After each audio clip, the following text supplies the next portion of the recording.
Hello बच्चों, NCERT निचोड़ series में आज हम लोग करेंगे line to line revision chapter number 3 का, यानी कि प्लांट किंगडम।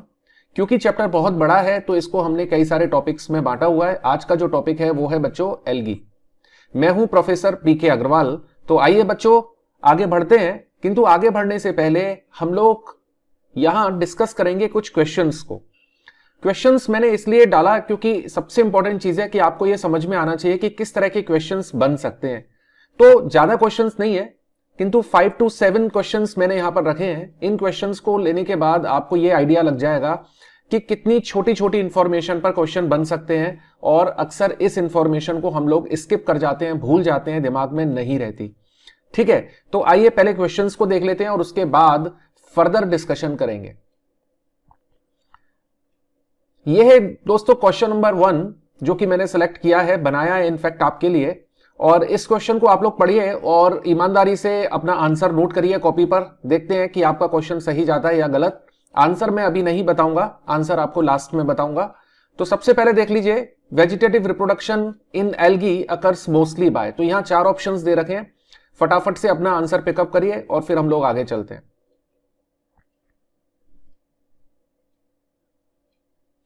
आइए अब हम लोग चलते हैं क्वेश्चन नंबर 2 पर। क्वेश्चन नंबर 2 आपके सामने है, the most common method of asexual reproduction in algae is.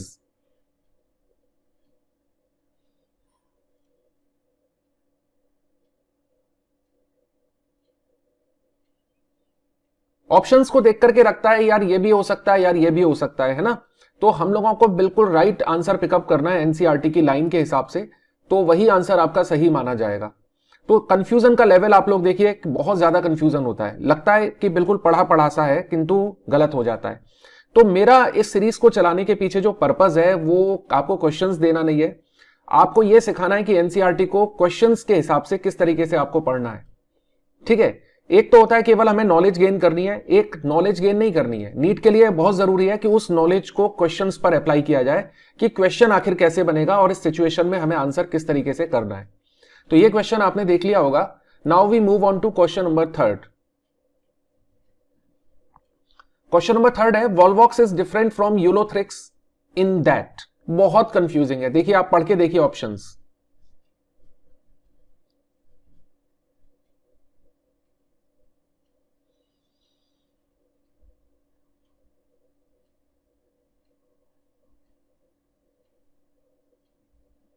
अब यहां पर आप लोग नोट कर रहे होंगे कि बहुत ज्यादा कंफ्यूजन है, किंतु पढ़ा पढ़ा सा सारा कुछ लग रहा है, किंतु सही आंसर नहीं मिल पा रहा है। आप श्योर शॉट नहीं हो पा रहे हो कि यार 100% आंसर यही होगा। बहुत पढ़ा था एनसीईआरटी किंतु यार निकल गया दिमाग से। तो यही एनसीईआरटी आपको मैं सिखाऊंगा किस तरीके से आपको पढ़नी है। ठीक है, चलिए अब चलते हैं क्वेश्चन नंबर 4 पर।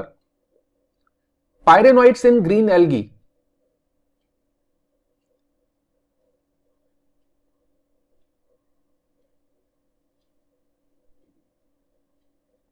ये सारे के सारे क्वेश्चंस बच्चों एनसीईआरटी में से ही हैं, एक भी क्वेश्चन एनसीईआरटी के बाहर का नहीं है।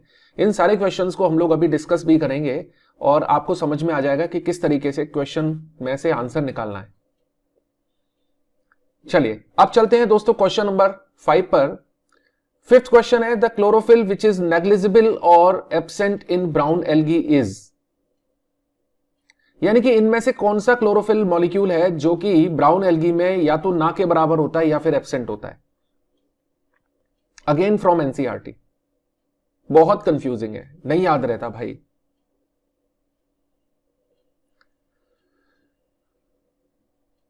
चलिए क्वेश्चन नंबर 5 के बाद अब हम आते हैं क्वेश्चन नंबर 6 पर। देखिए द हाँ ये वाला तो हो गया था बच्चों। नेक्स्ट क्वेश्चन है हमारा ये 6th। In brown algae the vegetative cells are covered by gelatinous coating containing mannitol, covered by gelatinous coating containing algin, naked but cell contains algin with cellulose। यहां it should be cell wall, बच्चों आप correct कर लीजिएगा, इधर cell wall होना चाहिए। Option D है covered by coating of laminin, laminin है ना। तो ये क्वेश्चन भी बहुत ज्यादा कंफ्यूजिंग लग रहा है। ठीक है, तो अब आपने क्वेश्चंस को समझ लिया, देख लिया, क्वेश्चंस का लेवल आपकी समझ में आ गया। अब हम ये देखेंगे कि लाइन टू लाइन एनसीईआरटी पढ़ने से आपको क्या बेनिफिट होगा, है ना। चलिए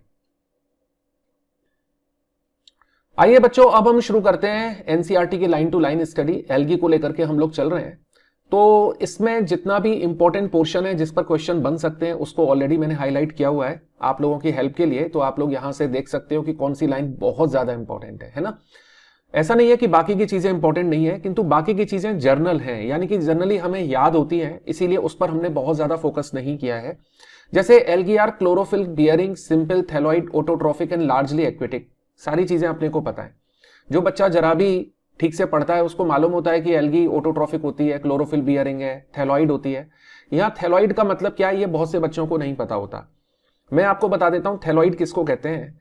जब कोई भी body, particularly I am talking about plants, है ना, प्लांट बॉडी जब ट्रू रूट्स, स्टेम और लीव्स में डिवाइडेड नहीं होती, कोई डिफरेंशिएशन नहीं होता, तब हम इसको थैलॉइड बॉडी बोलते हैं, है ना। ब्रायोफाइट्स के लिए भी थैलॉइड वर्ड यूज किया जाता है। फंजाई जब प्लांट का हिस्सा हुआ करती थी विटकर के क्लासिफिकेशन से पहले, तो उसके लिए भी थैलॉइड वर्ड इस्तेमाल करते थे, है ना, क्योंकि वहां बॉडी जो है वो माइसीलियम की बनी हुई है।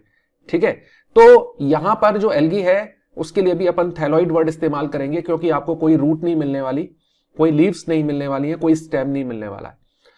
लार्जली एक्वेटिक होती है, इसका मतलब पानी में मिलेंगी आपको, फ्रेश वाटर में भी मिलेगी, मरीन में भी मिलेगी। तो ये सारी कॉमन इंफॉर्मेशन है, हमारा बहुत ज्यादा फोकस इस पर नहीं होना चाहिए, ठीक है, किंतु एक बार की रीडिंग के लिए बहुत जरूरी है।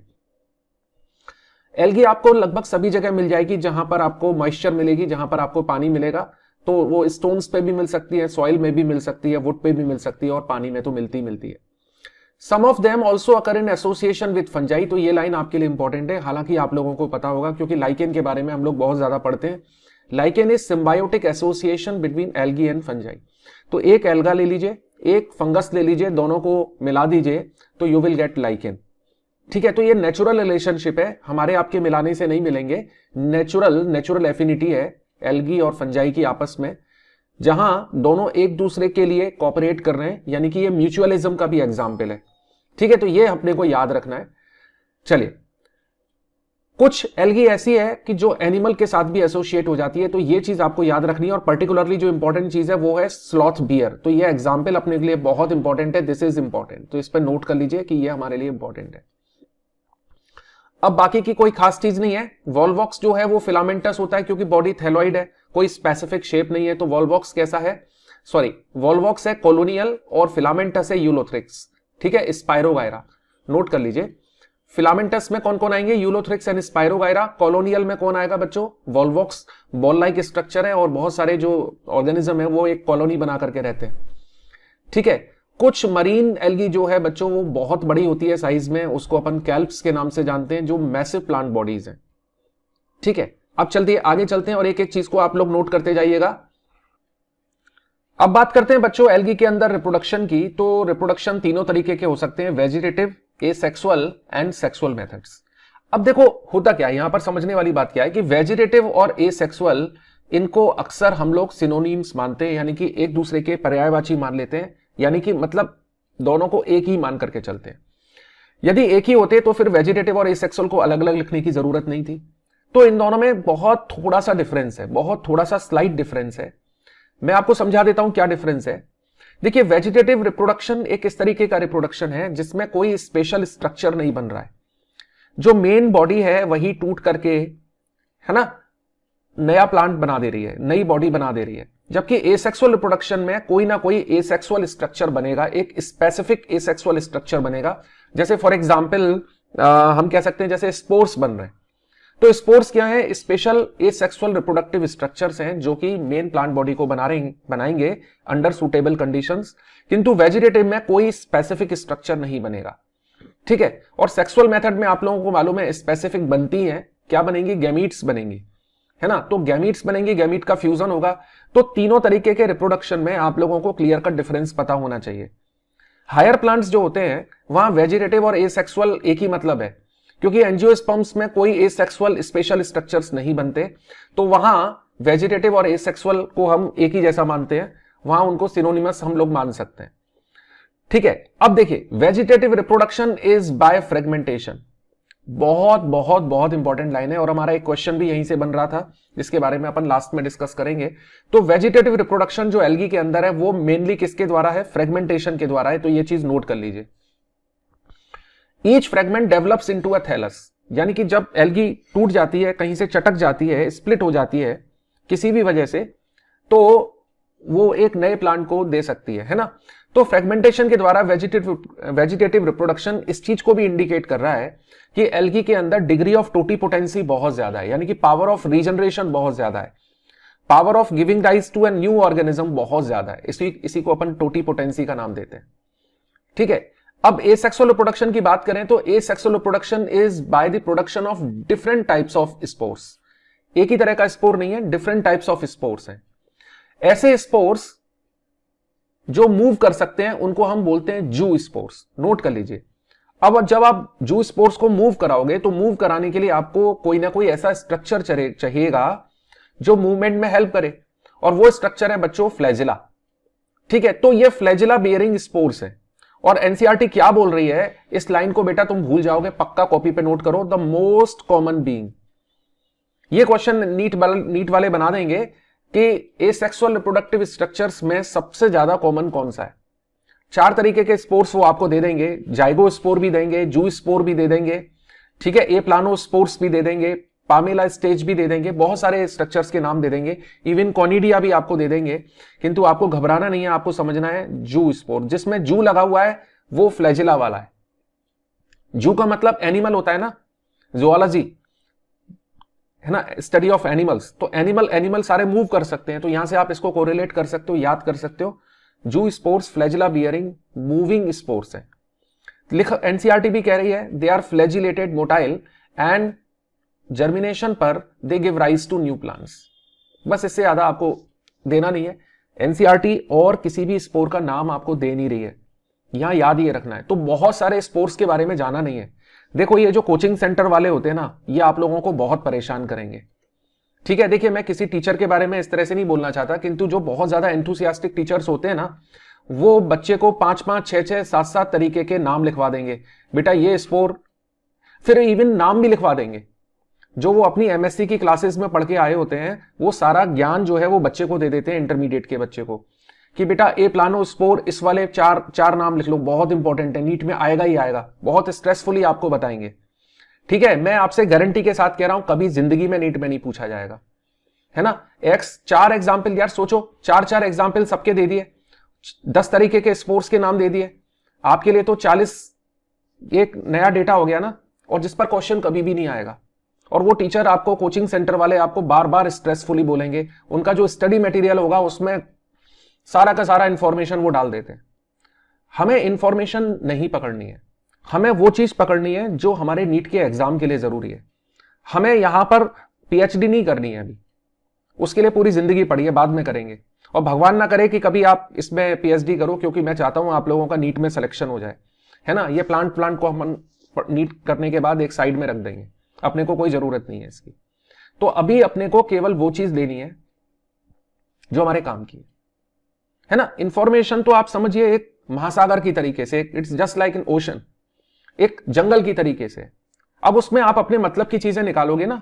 हम सब कोई हनुमान जी थोड़ी हैं कि पूरा पहाड़ उठा करके ले जाएंगे। अपने को तो सेलेक्टिव पढ़ना है, वो पढ़ना है जो अपनी नीट में काम आने वाला है, वो पढ़ना है जो एनसीईआरटी में दे रखा है। तो नोट कर लीजिए, बिल्कुल भी नहीं दे रखा है एल्गी में, कोई भी स्पोर नहीं दे रखा, एक सिंगल जू स्पोर दे रखा है एसेक्सुअल स्ट्रक्चर के नाम पे। तो वो चीज याद रखनी है, ठीक है। चलिए, sexual reproduction takes place through fusion of 2 gametes. एक चीज मैं और बताता हूं, आप जैसे छोटे छोटे बच्चे होते हैं ना, इनको पता तो होता नहीं कि क्या चीज इंपॉर्टेंट है, क्या चीज इंपॉर्टेंट नहीं है। तो ये इन कोचिंग सेंटर्स की बातों में आ जाते हैं, टीचर्स की बातों में आ जाते हैं कि यार ये बहुत इंपॉर्टेंट है, सर ने बोला था, it is very very important, और इनको रटने में लगे हुए हैं, है ना। ये 40 के 40 नाम रटने में लगे हुए हैं। तो बच्चों इन सारी चीजों से बचना है। बहुत कुछ है पढ़ने को, पूरी बायोलॉजी करनी है, उसके बाद फिजिक्स करनी है, उसके बाद केमिस्ट्री करनी है, उसके बाद रिवीजन करना है 3-3, 4-4 बार, तब जाके नीट में सिलेक्शन होगा। तो जो टॉपर्स होते हैं ना, वो सेलेक्टिव पढ़ते हैं, किंतु जो सेलेक्टिव पढ़ते हैं उसको मन से पढ़ते हैं, ठीक है। और जो मूर्ख लोग होते हैं वो सारा सब कुछ पढ़ने के चक्कर में रहते हैं। सारा सब कुछ नहीं पढ़ना है, बहुत सेलेक्टिव पढ़ना है, टू द पॉइंट पढ़ना है और जो पढ़ना है उसको याद रखना है। चलिए, सेक्सुअल रिप्रोडक्शन के बारे में बात करें तो इसमें फ्यूजन ऑफ टू गैमीट्स है, नॉर्मल इंफॉर्मेशन है, कोई खास बात नहीं है। अब इंपॉर्टेंट जो इंफॉर्मेशन है वो याद रखना है कि ये गैमीट्स जो होती हैं एल्गी के अंदर 3 डिफरेंट सिचुएशंस बनाती हैं। एक तो मेल और फीमेल की दोनों गैमीट बिल्कुल इक्वल होती हैं, एक जैसी होती हैं, एक जैसा बिहेवियर करती हैं, है ना, कोई डिफरेंशिएशन इनमें होता नहीं। जेनेटिक डिफरेंसेस अंदर हो सकते हैं, शेप के हिसाब से और बिहेवियर के हिसाब से कोई डिफरेंस नहीं है, ठीक है। तो आपको सिमिलर साइज की जो है वो देखने को मिलेंगी यूलोथ्रिक्स में। अब यहां 2 इंफॉर्मेशन हो सकती है कि ये दोनों सिमिलर साइज की तो हैं, किंतु एक में फ्लैजिला है इन दोनों में और इन दोनों में फ्लैजिला नहीं है। तो ये कंडीशन तो आपको मिल रही है बेटा यूलोथ्रिक्स में, यानी कि जो गैमीट्स हैं दोनों सेम साइज की हैं। ऐसी गैमीट्स को हम आइसोगैमीट्स बोलते हैं। इस तरह के रिप्रोडक्शन को हम आइसोगैमस रिप्रोडक्शन बोलते हैं। आइसो का मतलब है सेम, यानी कि both fusing gametes male and female they are exactly similar. या तो दोनों मोटाइल होंगी या दोनों मोटाइल नहीं होंगी। तो मोटाइल वाली जो कंडीशन है यानी कि फ्लैजिलेटेड वाली जो कंडीशन है, it is found in Ulothrix, note कर लीजिए। नॉन फ्लैजिलेटेड वाली जो कंडीशन है ना, नॉन मोटाइल वाली, सेम तो है, दोनों ही सेम है, बट दोनों ही के पास फ्लैजिला नहीं है। ऐसी कंडीशन आपको मिलेगी स्पाइरोगायरा में। यह कंडीशन आपको मिलेगी स्पाइरोगायरा में, ठीक है, समझ में आ गया ना। चलिए, अब बात कर रहे हैं कि दोनों जो गैमीट्स हैं यदि वो डिसिमिलर हो साइज में, ऐसा आपको कहां देखने को मिलेगा। इस तरह के रिप्रोडक्शन को हम बोलते हैं एन आइसोगैमस। एन का मतलब नहीं है, आइसो का मतलब सेम, यानी कि दोनों गैमीट सेम साइज की नहीं है, एक बड़ी है और एक छोटी है। इस कंडीशन को ये कंडीशन हमें मिलती है बच्चों, नाम याद रखिएगा, वेरी वेरी वेरी इंपॉर्टेंट, यूडोराइना। कोई भी दूसरा एग्जाम्पल यूडोराइना के अलावा आपको याद करने की जरूरत नहीं है। अगेन मैं बता रहा हूं, ये कोचिंग सेंटर वाले 5 एग्जाम्पल आपको लिखवाएंगे, ठीक है। एक भी याद नहीं करना है, केवल याद करना है वो जो अपनी एनसीईआरटी में दे रखा है, दैट इज यूडोराइना, ठीक है, बस। ओके, तो ये कंडीशन एनाइसोगैमस का बेस्ट एग्जाम्पल है। इसके बाद क्या बोल रहे हैं बेटा, fusion between one very large and non motile female gamete, है ना, यानी कि फीमेल गैमीट बहुत बड़ी है और नॉन मोटाइल है, ठीक है, ये याद रखिएगा, इसके पास फ्लैजिला है ही नहीं बिल्कुल। और दूसरी जो है वो बहुत छोटी है, स्मॉलर है और मोटाइल है, यानी कि ये मोटाइल है, छोटी है, इस पे फ्लैजिला लगा दीजिए। इस तरीके की कंडीशन कहलाती है oogamous type of reproduction, note कर लीजिएगा, and it is found in Volvox and Fucus. और एक चीज और बता रहा हूं, इवोल्यूशनरी यदि आप देखोगे तो इवोल्यूशनरी ये वाली जो कंडीशन है ये एडवांस मानी जाती है। इन दोनों के कंपैरिजन में, आइसोगैमस और एनाइसोगैमस के कंपैरिजन में ये मानी जाती है। एक एग्जाम्पल मैं आपको बता रहा हूं, एनसीईआरटी में नहीं है, क्वेश्चन नहीं आएगा, किंतु आपकी नॉलेज के लिए बता रहा हूं। क्लेमाइडोमोनास के अंदर आपको तीनों तरीके की सिचुएशन देखने को मिलती है। क्लेमाइडोमोनास की अलग अलग स्पीशीज में आपको अलग अलग तरीके का रिप्रोडक्शन देखने को मिलता है, मतलब तीनों तरीके का, आइसोगैमस, एनाइसोगैमस और oogamous, तीनों तरह के दर्शन आपको हो जाएंगे वहां पे। बट क्योंकि नीट में, एनसीईआरटी में नहीं है, इसीलिए मैं बहुत ज्यादा इस पर फोकस नहीं करूंगा, ठीक है। चलिए, अब आते हैं बेटा हम लोग, ये तो डायग्राम है और डायग्राम की लेबलिंग आपको जरूर याद होनी चाहिए। देखो ये वॉल्वॉक्स है, स्पाइरोगायरा आपको दे रखा है ना, ये सारी की सारी लेबलिंग आपको यहां पर दे रखी है, तो इनको आप लोग पढ़ लीजिएगा। इसमें बहुत ज्यादा मुझे कुछ बताने की जरूरत नहीं है, इन पे भी क्वेश्चन पूछे जा सकते हैं, ठीक है, तो इनको सबको बच्चों कर लीजिए। हम लोग लाइन टू लाइन कर रहे हैं, तो हम लोग अगले पेज पर आ जाते हैं और यहां से शुरू करते हैं। यस, ये थोड़ा सा कॉमर्शियल इंपॉर्टेंस है एल्गी की, इकोनॉमिक इंपॉर्टेंस है, तो इसको भी जरा देख लेते हैं। Algae are useful to man in variety of ways, है ना, केवल उन्हीं लाइन पर फोकस करेंगे जिनको मैंने हाईलाइट किया हुआ है। At least a half of the total carbon dioxide fixation on earth is carried out by algae. तो एल्गी बहुत इंपॉर्टेंट ऑटोट्रॉफिक ऑर्गेनिज्म है। दुनिया में जितना भी फोटोसिंथेसिस हो रही है 50% इज डन बाय एल्गी। तो ये 50% वाला जो है, लगभग हाफ वाला जो है, ये फिगर आपको याद रखना है, ठीक है। नीट वाले क्वेश्चन बना सकते हैं इस पर। बाकी की इंपॉर्टेंट चीजें आप लोग ये पढ़ लीजिएगा। Many species of Porphyra, Laminaria and Sargassum, ठीक है, they are among 70 species of marine algae which are used as food. तो क्वेश्चन क्या बनाएंगे नीट वाले, which of the following algae is used as food, marine algae. ठीक है, तो इसमें पोरफायरा दे देंगे, लेमिनेरिया दे देंगे, सरगासम दे देंगे, ठीक है, और नीचे दे देंगे ऑल दीज, तो आपका आंसर हो जाएगा ऑल दीज। फिर एक क्वेश्चन और भी बना सकते हैं, which of the following marine algae is used as food, not used as food, ऐसा क्वेश्चन बनाएंगे, इनमें से कौन सी मरीन एल्गी फूड की तरह इस्तेमाल नहीं होती। तो 3 नाम तो यही दे देंगे, लेमिनेरिया, सरगासम और पोरफायरा, और एक नीचे दे देंगे स्पाइरोगायरा। अब आपको तो याद नहीं रहेगा यार स्पाइरोगायरा फूड की तरह यूज होती है नहीं होती, किंतु एक चीज तो याद है ना, स्पाइरोगायरा जो है वो फ्रेश वाटर में मिलती है ना, तो आपका आंसर यहीं से आपको मिल जाएगा। तो किसी भी तरीके से घुमा करके क्वेश्चन दे सकते हैं। जब भी आप एक लाइन पढ़ो एनसीईआरटी की, तो ये सोचा करो पढ़ने के बाद, एक पॉज लिया करो फुल स्टॉप पे, कि भाई इस पे क्वेश्चन कैसे बन सकता है, बनाओ इस पे क्वेश्चंस, अपनी कॉपी पे सेल्फ क्वेश्चंस बना बना करके लिखिए।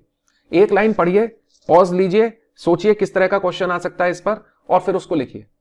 मैं डेफिनेटली आपसे कह रहा हूं कि आप कुछ अच्छे क्वेश्चंस जरूर बनाओगे और यहीं से आपके सिलेक्शन का रास्ता खुलेगा।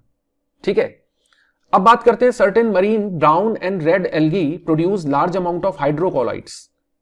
हाइड्रोकोलाइड्स क्या होते हैं? ऐसे सब्सटेंस जो पानी को, मॉइस्चर को एब्जॉर्ब कर लेते हैं, वाटर होल्डिंग सब्सटेंसेज हैं। इसमें एग्जाम्पल में दे रखे हैं एल्जिन, ये नाम याद रखना है, ब्राउन एल्गी से मिलता है एल्जिन, आपको डिटेल में बाद में बात करेंगे। कैरेजीन है ना, ये भी एक है, ये आपको रेड एल्गी से मिलता है, तो याद रखिएगा एल्जिन और कैरेजिन जो है ये दोनों वाटर होल्डिंग सब्सटेंसेज हैं, दोनों कॉमर्शियली यूज होते हैं। अगार है ना, इसका आप लोगों ने देखा होगा कि लेबोरेटरीज में बहुत ज्यादा यूज किया जाता है, ये न्यूट्रिटिव मीडिया की तरह भी काम करता है, बैक्टीरिया की ग्रोथ के लिए या दूसरे माइक्रो ऑर्गेनिज्म की ग्रोथ के लिए बहुत इंपॉर्टेंट है। तो ये जो अगार है ना, ये one of the commercial products है which is obtained from Gelidium and Gracilaria, तो याद रखना है बहुत ज्यादा। ठीक है, आइसक्रीम और जेलीज में भी इसका इस्तेमाल करते हैं अपन। फिर है क्लोरेला। क्लोरेला जो है बच्चों, ये प्रोटीन का जबरदस्त सोर्स है। क्लोरेला जो है ग्रीन एल्गा है, तो ये प्रोटीन का जबरदस्त सोर्स है, और फूड सप्लीमेंट्स में अक्सर आपने इसका नाम जरूर सुना होगा, स्पाइरुलाइना का और क्लोरेला का। तो यहां क्लोरेला की बात हो रही है तो इसका नाम याद रखेगा, और इसको फूड सप्लीमेंट दिया जाता है किसको? स्पेस ट्रेवलर्स को, है ना। अब वो वहां पर बैठ करके पनीर के पकौड़े तो खा नहीं सकते स्पेस में बैठ करके, कौन बनाएगा उनको, तो ऐसी चीजें ले जाते हैं प्रोटीन के सोर्स के लिए।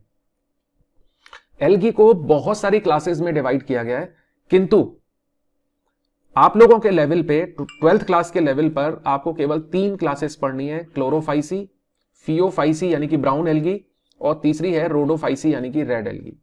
ठीक है, तो चलिए केवल 3 क्लासेस पर फोकस करेंगे, तो एक एक करके बच्चों इनको डिस्कस कर लेते हैं। वीडियो थोड़ा लंबा जरूर हो जाएगा, किंतु यदि इतना डिस्कशन हम नहीं करेंगे तो फिर बेटा नीट में सिलेक्शन बड़ा मुश्किल है। और यदि आप मेरे वीडियोस को ही केवल देखते रहोगे और पूरा का पूरा नीट का रिवीजन मेरे वीडियोस के साथ आप लोग करते रहोगे, मुझे पूरी उम्मीद है कि आप लोग बहुत अच्छे नंबर लेकर के आओगे। ठीक है, क्योंकि मैं 100% तो नहीं बोल सकता, देखिए एक्सेजरेशन मैं नहीं करूंगा कि 100% मेरे वीडियो से हो जाएगा, मेहनत तो आप ही को करनी पड़ेगी। ठीक है ना, मान लीजिए मैं तो वीडियो में सब कुछ दे दूं, किंतु आप उसको ढंग से पढ़ो नहीं, वीडियोस को ढंग से देखो नहीं, घर पे जा करके ढंग से मेहनत ना करो, तो फिर कैसे हो जाएगा। तो मेरे वीडियोस देखेंगे और अपनी मेहनत करेंगे तो फिर 100% मार्क्स आपके बायो में आ जाएंगे। ठीक है, ये मेरा पूरा विश्वास है। चलिए टाइम को खराब नहीं करते, क्लोरोफाइसी के बारे में बात करते हैं। ग्रीन एल्गी है, ग्रीन क्यों है नोट कर लीजिए। एक क्वेश्चन यहां पर और बनता है कि एल्गी का जो क्लासिफिकेशन किया गया है उसका बेसिस क्या है। देखिए हर क्लासिफिकेशन का एक बेसिस होना बहुत जरूरी है, तो यहां जो बेसिस है वो नोट कर लीजिए, type of photosynthetic pigments. Note कर लीजिए एल्गी के क्लासिफिकेशन का बेसिस क्या है? Type of photosynthetic pigment. तो ग्रीन एल्गी कौन सी है? जो ग्रीन कलर की ज्यादातर नजर आती है, इसमें जो प्राइमरी फोटोसिंथेटिक पिगमेंट है वो है बेटा क्लोरोफिल ए एंड बी। तो नोट कर लीजिए क्लोरोफिल ए और बी जो है वो चीफ पिगमेंट है, प्राइमरी पिगमेंट है, जिसकी वजह से इसका ग्रीन कलर है। और ये क्योंकि ये यूकैरियोट्स तो होते ही हैं, इसीलिए क्लोरोप्लास्ट आपको मिलेगा ही मिलेगा। जो क्लोरोफिल है यानी कि फोटोसिंथेटिक पिगमेंट्स हैं वो क्लोरोप्लास्ट के अंदर प्रेजेंट होते हैं। ये क्लोरोप्लास्ट बहुत सारी शेप्स में आपको मिल सकता है, discoid, plate like, reticulate, cup shaped, spiral और रिबन शेप्ड। अगेन मैं आपको बोल रहा हूं, यहां ध्यान देने वाली बात यह है कि एनसीईआरटी इनके एग्जाम्पल्स नहीं दे रही है। डिस्कॉइड आपको किस में मिलेगा? प्लेट लाइक आपको किस में मिलेगा, रेटिकुलेट आपको, कप शेप्ड आपको नहीं करना भाई, नहीं करना, मत करो। जितना एनसीईआरटी में दे रखा है वो सफिशिएंट है, ठीक है। तो याद रखना है, most of the members have one or more storage bodies which are called pyrenoids. तो पायरेनोइड्स की लोकेशन क्या हो गई, ठीक है। Pyrenoids are located in the chloroplast, note करिए, they are not present near the chloroplast, they are present inside the chloroplast. एक question था ना हमारा इस तरीके का, आपको याद आ रहा होगा, भूल जाते हैं। तो पायरेनोइड्स है क्या चीज, स्टोरेज बॉडीज है। स्टोरेज क्या स्टोर करते हैं, pyrenoids contain proteins besides starch. तो पायरेनोइड में स्टार्च भी प्रेजेंट है और प्रोटीन भी प्रेजेंट है। याद रखिएगा ऑयल्स की बात नहीं हो रही है, नीट एनसीईआरटी अपनी क्या बोल रही है, प्रोटीन्स प्लस स्टार्च। तो नोट करिए ये बात, P plus S, protein plus starch, दोनों को कौन लिए हुए है, पायरेनोइड्स, और लोकेशन क्या है, इनसाइड द क्लोरोप्लास्ट। और ऐसा ही हमारा एक क्वेश्चन भी था, तो यहीं से निकल गया हमारा क्वेश्चन, ठीक है। अब देखिए, inner layer of cellulose and outer layer of pectose क्या करता है, ये सेल वॉल बना रहा है। Green algae usually have rigid cell wall. Cell wall में क्या चीज प्रेजेंट है, हमारे दिमाग में फिक्स है केवल सेलुलोज, तो सेलुलोज भी है और इसके अलावा पेक्टोज भी है। और सेल वॉल में दो लेयर्स आपको मिलेंगी, एक अंदर वाली एक बाहर वाली। बाहर वाली पेक्टोज है, अंदर वाली सेलुलोज है। भूल जाओगे, भूल जाओगे, लिखो कॉपी पे कि cell wall is two layered, outer और इनर। आउटर वाली में पेक्टोज है, अंदर वाली में सेलुलोज है। कंफ्यूज मत करना, कोई निमोनिक बना लो, याद कर लो। एक निमोनिक पे भी वीडियो बनाऊंगा कि किस तरीके से अच्छे अच्छे निमोनिक्स जो हैं इजिली हमें लर्न हो जाते हैं, उन पर भी एक वीडियो में आपको बनाऊंगा। और वीडियो यदि आपको पसंद आ रहा हो तो प्लीज कमेंट्स में लिखो, क्योंकि आपके जो कमेंट्स हैं ना उनको पढ़ करके बड़ी खुशी होती है। मैं सबके आंसर नहीं कर सकता, किंतु मैं पढ़ता सभी को हूं और मुझे बड़ी खुशी होती है कि आप लोगों के अंदर इतना एंथुसियाज्म है, आप वीडियोस को बहुत अच्छे से देख रहे हो, ठीक है। चलो, वेजिटेटिव रिप्रोडक्शन के बारे में ऑलरेडी हम लोग काफी डिस्कशन कर चुके हैं, तो इसमें ज्यादा नहीं जाएंगे। वेजिटेटिव रिप्रोडक्शन फ्रेगमेंटेशन के द्वारा हो रहा है, ठीक है। अब देखो यहां पर एक कंफ्यूजन है, मैं यहां एनसीईआरटी से सहमत नहीं हूं। देखो यहां पर इन्होंने वेजिटेटिव रिप्रोडक्शन में भी लिख दिया और by the formation of different types of spores.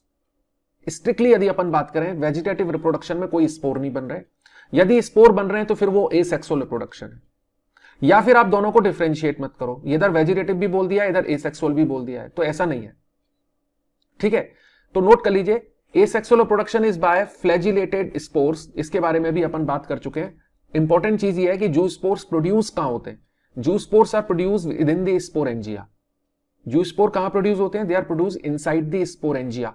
Single बोलेंगे तो स्पोरेंजियम बोलेंगे, सिंगल होगा तो ईएम लग जाएगा, प्लूरल होगा तो ईया लग जाएगा, है ना। तो जू स्पोरेंजिया क्लियर हो गया।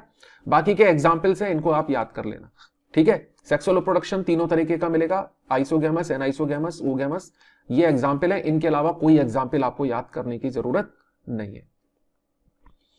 Now we move on to बेटा फियोफाइसी। फियोफाइसी का मतलब है ब्राउन एल्गी, है ना। ब्राउन एल्गी क्यों, अगेन फोटोसिंथेटिक पिगमेंट की वजह से। ऐसा नहीं कि इनके पास क्लोरोफिल नहीं है, क्लोरोफिल भी है। कौन सा क्लोरोफिल है, दे पसेस क्लोरोफिल ए एंड सी, यानी कि बी क्लोरोफिल इनके पास नहीं है। इस पर भी हमारा एक क्वेश्चन था। तो ब्राउन एल्गी के पास बी वाला क्लोरोफिल एनसीईआरटी नहीं बोल रही है, तो याद रखिएगा, है ना। ए है, सी है, कैरोटिनॉइड्स है, ज़ैंथोफिल्स है, ये सब है, ठीक है। किंतु सबसे इंपॉर्टेंट क्या है इनके पास, फ्यूकोजेंथिन। फ्यूकोजेंथिन जो है बच्चों वो ब्राउन कलर का होता है और इसी वजह से इनका नाम है ब्राउन एल्गी। नेचुरल कंडीशंस में आप इनको देखोगे तो जरूरी नहीं है कि आपको एकदम ब्राउन कलर की नजर आए। ब्राउन में डिफरेंट डिफरेंट शेड्स आपको नजर आ सकते हैं, but brown colour is mainly because of the presence of fucoxanthin. तो फ्यूकोजेंथिन इनका चीफ पिगमेंट है। चीफ मतलब क्लोरोफिल तो है ही, बट जो क्लासिफिकेशन का बेसिस है वो फ्यूकोजेंथिन है। तो इस चीज को नोट कर लीजिए, ठीक है। अब यहां पर वापस से आ जाइए, साइज के हिसाब से और फॉर्म के हिसाब से इनमें ग्रेट वेरिएशन आपको देखने को मिलेगा। ये बहुत सिंपल ब्रांच भी हो सकते हैं और बड़े बड़े फिलामेंटस भी हो सकते हैं। एक्टोकार्पस के बारे में स्पेसिफिकली बताया है कि ये फिलामेंटस है, तो ये नोट करिए अपनी कॉपी पर, ठीक है। कैल्प्स जो होते हैं ये प्रोफ्यूजली ब्रांच्ड होते हैं, हाईली ब्रांच्ड होते हैं। तो नोट कर लीजिए, एक्टोकार्पस फिलामेंटस है और जो कैल्प्स होते हैं ये ब्रांच्ड है, इनकी हाइट 100 मीटर से भी ज्यादा हो सकती है। मुझे लगता नहीं इस पे क्वेश्चन आएगा, इसीलिए मैंने हाईलाइट किया नहीं है, किंतु जो जो पोर्शन हाईलाइटेड है वो बहुत बहुत ज्यादा इंपॉर्टेंट है। फ्यूकोजेंथिन मैंने आपको बता ही दिया। अब चलते हैं बच्चों आगे। ये हमारा जो पेज है इसको थोड़ा सा नीचे करके शुरू से देखते हैं। यस, अब देखिए, food is stored as complex carbohydrates which may be in the form of laminarin and mannitol. Laminarin और मैनिटॉल है ना, तो ये ध्यान रखना है, एंड नहीं है यहां पर और है। तो फूड जो है ब्राउन एल्गी का किस फॉर्म में स्टोर होता है, ये याद रखना है, लेमिनेरिन और मैनिटॉल, है ना, ये नाम आपको याद करने ही करने पड़ेंगे। अब एक क्वेश्चन यहां पर मैंने बनाया था, वो क्वेश्चन आपको यहां पर मिल जाएगा। The vegetative sales, brown algae की बात हो रही है स्पेसिफिकली। वेजिटेटिव सेल्स का मतलब which cells which are not participating in reproduction, है ना, नॉर्मल जो सेल्स हैं बॉडी की। तो vegetative cells have a cellulosic wall, ठीक है, जो सेल्स की जो वॉल है ना वो सेलुलोज की बनी हुई है, किंतु उस पर बाहर कवरिंग है किस चीज की, जिलेटिनस कोटिंग है, जिलेटिनस मटेरियल है, किस चीज का बना हुआ, एल्जिन का। तो ये नोट कर लीजिए कि वेजिटेटिव सेल्स जो हैं उन पर एक कोटिंग रहती है बाहर, सेलुलोज की लेयर के बाहर, जो कि एल्जिन की बनी है। वेरी वेरी वेरी इंपॉर्टेंट, इसको कॉपी पे नोट कर लीजिए, इसी पर हमने क्वेश्चन बनाया था। ये कंफ्यूजिंग चीजें हैं, या लेमिनेरिन दे देंगे, यहां पर आपको कुछ और भी दे देंगे, है ना, मैनिटॉल दे देंगे, कुछ भी दे देंगे, हम लोग कंफ्यूज हो जाएंगे। पैक्टोज भी दे देंगे, जैसा कि अभी आपने देखा था। तो याद रखना एल्जिन है। बाकी की plant body is usually attached to a substratum by holdfast, ये स्टाइप, फ्रॉन्ड, ये सब कोई खास चीज नहीं है। एसेक्सुअल रिप्रोडक्शन के बारे में बात करें तो अगेन जूस्पोर्स, बट यहां पर खास बात क्या है कि जूस्पोर्स 2 फ्लैजिला वाले हैं, ये इंपॉर्टेंट है, दिस इज इंपॉर्टेंट कि ब्राउन एल्गी के अंदर जो जूस्पोर्स हैं, जो कि एसेक्सुअल रिप्रोडक्टिव स्ट्रक्चर्स हैं, वो 2 फ्लैजिला वाले होते हैं, बाइफ्लैजिलेट होते हैं, ठीक है। जनरली ये कैसे होते हैं, पियर शेप्ड। पियर शेप्ड का मतलब लाइक दिस, इस तरीके की एक शेप होती है, और इनमें जो फ्लैजिला होते हैं वो अनइक्वल हैं, ये अगेन इंपॉर्टेंट है, वेरी वेरी इंपॉर्टेंट, ठीक है। एक लंबा और एक इस तरीके से छोटा, है ना, तो 2 अनइक्वल लेटरली अटैच्ड फ्लैजिला इसके अंदर आपको देखने को मिलेंगे। ये एसेक्सुअल रिप्रोडक्टिव स्ट्रक्चर है, 2 फ्लैजिला है ब्राउन एल्गी के अंदर। सेक्सुअल रिप्रोडक्शन की यदि अपन बात करें तो यहां पर भी 3 तरीके के आपको देखने को मिल रहे हैं, आइसोगैमस, एनाइसोगैमस एंड ऊगेमस, ठीक है।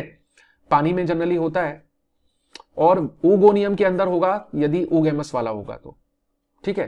तो ये नोट कर लीजिए, ये क्वेश्चन बना सकते हैं, ब्राउन एल्गी के अंदर यदि किसी ऑर्गेनिज्म के अंदर ऊगेमस टाइप का रिप्रोडक्शन हो रहा है तो वो कहां पर होगा, सॉइल पर होगा, वाटर में होगा, ऊगोनियम के अंदर होगा, या किसी और स्पोरेंजिया के अंदर होगा। तो आपका आंसर जाएगा वो फिर ऊगोनियम के अंदर होगा। तो इस तरह के क्वेश्चंस भी जो कि टोटली अनएक्सपेक्टेड क्वेश्चंस हैं वो भी बन सकते हैं। मेरा पर्पस केवल यही है, आपको ये बताना, एक एक लाइन इंपॉर्टेंट है, एक एक वर्ड इंपॉर्टेंट है, किस तरीके से एक एक क्वेश्चन आपका बन सकता है, उस चीज पर अपने को फोकस करना है। गैमीट्स की बात करें तो गैमीट्स पायरीफॉर्म या पियर शेप, भाई सेम शेप यही वाली है ना। इनमें भी 2 लेटरली अटैच्ड फ्लैजिला हैं, जनरली ये इक्वल साइज के रहते हैं और ये डिफरेंशिएट हो जाते हैं इस तरह से एसेक्सुअल रिप्रोडक्टिव स्ट्रक्चर से। कॉमन फॉर्म्स क्या है, Ectocarpus, Dictyota, laminaria, sargassum, Fucus. ये 5 एग्जांपल्स दे रखे हैं, Ectocarpus, Dictyota, laminaria, sargassum, Fucus. Mnemonic बनाओ, याद रखो, चक्कर में नहीं पड़ना, छठा आपको याद नहीं करना है, ठीक है। 5 दे रखे हैं मतलब 5 दे रखे हैं, 6 के चक्कर में फंसोगे, कंफ्यूजन पैदा होगा, मत जाओ। अब बात कर लेते हैं रोडोफाइसी की। 90 to 95% पेपर आपका नीट का एनसीईआरटी में से आता है। कुछ लोग तो ये क्लेम करते हैं 100% आता है। यदि हम एक एक बारीकी से जाएं तो आपको 100% पेपर एनसीईआरटी में से ही मिल जाएगा। फर्क है पढ़ने का, किस तरीके से हमें उसे पढ़ना है। बहुत ज्यादा इंफॉर्मेशन कलेक्ट मत करिए, ठीक है। चलिए अब बात कर लेते हैं बेटा रोडोफाइसी की, यानी कि रेड एल्गी की। रेड एल्गी के मेंबर्स जो हैं they are commonly called red algae, तो ये तो मालूम ही है, रोडोफाइसी के मेंबर्स, ठीक है, क्योंकि इनके अंदर जो प्रीडोमिनेंट फोटोसिंथेटिक पिगमेंट है वो रेड कलर का है, उसका नाम है आर फाइकोइरिथ्रिन। ये पूरा नाम बेटा याद रखना है, केवल सिंपल इरिथ्रिन से काम नहीं चलेगा। फाइको किस लिए, एल्गी की वजह से। Phycology is the study of algae, तो इसलिए फाइको एल्गी को रिप्रेजेंट कर रहा है, इरिथ्रिन रेड कलर को रिप्रेजेंट कर रहा है, ठीक है ना। आर आपको और लगाना है, ठीक है, रेड के लिए आपको याद रखना है, तो आर फाइको इरिथ्रिन, ये पूरा नाम आपको याद रखना है। Majority of the red algae are marine, है ना, समुद्र के पानी में मिलेंगी। रेड एल्गी जनरली आपको फ्रेश वाटर में नहीं मिलती, कुछ एक्सेप्शंस हैं, ठीक है, किंतु majority of the red algae जो है वो मरीन है। With higher concentration found in warmer water areas, है ना, तो बहुत ठंडे पानी में आपको नहीं मिलेंगी, थोड़े से गर्म पानी में आपको ये मिलती है, ठीक है, नॉर्मल वाटर में आपको ये मिलेंगी। चलिए अब बात कर लेते हैं, red thalli of most of the red algae are multicellular. ये कोई खास बात नहीं है, ये भी कोई खास बात नहीं है। यहां से देखिए, the food is stored as floridean starch, ये याद रहता है सारे बच्चों को जो नीट की तैयारी कर रहे हैं, उनको सबको मालूम है, ये इंपॉर्टेंट भी है। अब फ्लोरिडियन स्टार्च का स्ट्रक्चर कैसा है? Floridean starch is very similar to amylopectin and glycogen, ये नोट कर लीजिए।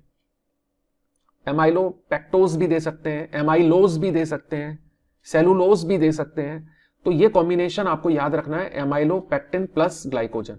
कॉपी पे नोट कर लीजिए, कंफ्यूजन में भूल सकते हो कि floridean starch is chemically structurally similar to, 4 options देंगे, amylopectin plus glycogen, amylopectin plus cellulose, amylose plus glycogen, और एक और बना देंगे नन ऑफ दीज, तो आपका आंसर जाएगा एमाइलोपेक्टिन एंड ग्लाइकोजन।